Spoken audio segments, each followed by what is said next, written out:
فاطمه صلی الله علیه فاطمه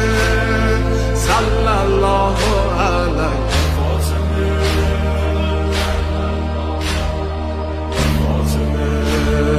روی لبها نور و قدر و کوثر و طاها ذکر نورانی عاشقها